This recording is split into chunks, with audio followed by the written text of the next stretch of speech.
भले गया गुजरा टेढ़ा बेड़ा चाहे जैसा हो, अच्छा बुरा, लेकिन लोकतंत्र है। और लोकतंत्र में देखो भाई, बात यह है, जिसका कोई दल नहीं उसका कोई बल नहीं, जिसका कोई दल नहीं उसका कोई बल नहीं, जिसका कोई नेता नहीं उसका कोई होता नहीं। अपने नेता को मजबूत करिए, अपनी पार्टी को मजबूत करिए। अगर आप पीछे लगे रहेंगे तो आपका मसला हल होने वाला नहीं है।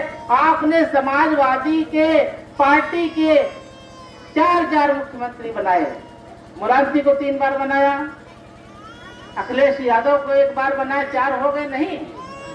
लेकिन ये बताइए, आपके हालात बदले? आप बोलिए, आप लोग बोलिए, हालात बदले या नहीं बदले? नहीं बदले ना। बसपा को आपने 4 बार सत्ता का मजा चखाने का काम किया, 4 बार मुख्यमंत्री मायावती रही। क्या आपके हालात कुछ बदले? नहीं बदले भाई। इसलिए हालात कैसे बदलेंगे? हालात तभी बदलेंगे जब आप अपनी पार्टी को मजबूत करोगे, अपनी पार्टी को ताकतवर करोगे और अपने नेता को मजबूती दोगे, तभी हालात बदलेंगे। ऐसे हालात नहीं बदलेंगे भाई। समाजवादी जब आती है तो यादव समाज हर जगह पर दिखाई देता है कि नहीं दिखाई देता है? हर थाने में दरोगा कोतवाल कौन होता है? यादव होता है, नहीं होता है? एसडीएम कौन होता है? यादव होता है। तहसीलदार कौन होता है? यादव होता है। होता है कि नहीं होता है? जब बसपा गवर्नमेंट आती है तो भैया जी बताइए, डीएम, एसपी, तहसीलदार, कोतवाल, थानेदार सब दलित समाज के होते हैं या नहीं होते हैं? इस समय बाबा जी की सरकार है, ये बताइए हर पोस्ट पे कौन बैठे हुए हैं? टी कंपनी बैठी हुई है।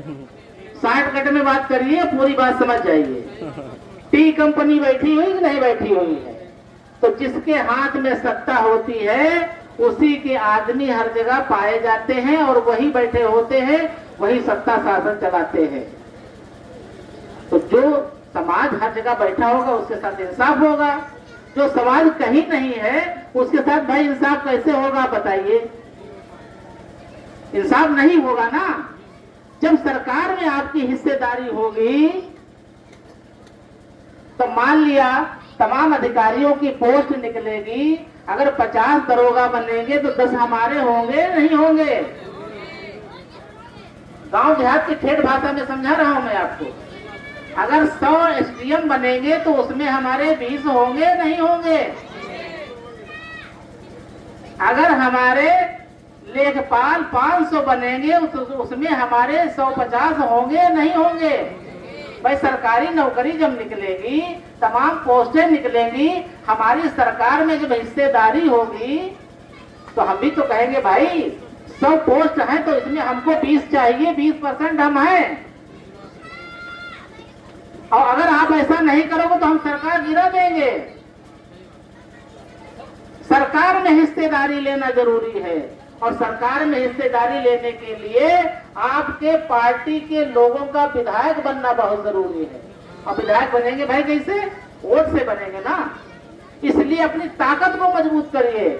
अब भाजपा को हराने का आप ठेका छोड़ दीजिए। मुसलमान ने भाजपा को इतना हराया, किसी जमाने में 2 सांसद हुआ करते थे, किसी प्रदेश में भाजपा सरकार नहीं होती थी, और मुसलमानों ने भाजपा को इतना हराया कि 22 प्रदेशों में भाजपा की सरकार चल रही, और केंद्र में 2-2, 3-3 बार भाजपा की सरकार हो गई। आज भी भाजपा की सरकार है। अरे भाई, आपके वोट से भाजपा हारने वाली नहीं है। अब भाजपा को हराने की हमारी जिम्मेदारी नहीं है। भाजपा को जिन्होंने जिताया है वो हराने का काम करें भाई। मुसलमान कभी भाजपा को जिताता ही नहीं है। जब हम जिताते नहीं है, वह मुसलमान को भाजपा को वोट देता है? वो कहते हैं हमें वोट नहीं चाहिए मुसलमानों का, हम कहते हैं हम वोट देने वाले आपको नहीं है। तो भाजपा से हमारा संबंध क्या है भाई? जो समाज, जो बिरादरी भाजपा को जिताती है, उनके लोग जाए कहें जाके भाजपा को इस बार हराना है, और जिस दल को, जिस नेता को भाजपा को हराना है वो हमसे गठबंधन करे, हम उसको हरा देंगे भाजपा को इंशाल्लाह।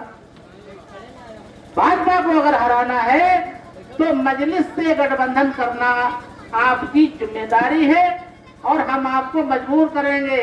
और अखिलेश यादव सुन ले कान सुन के, और सपाई सुन ले कान सुन के, आपके बस की बात नहीं है भाजपा को हराना।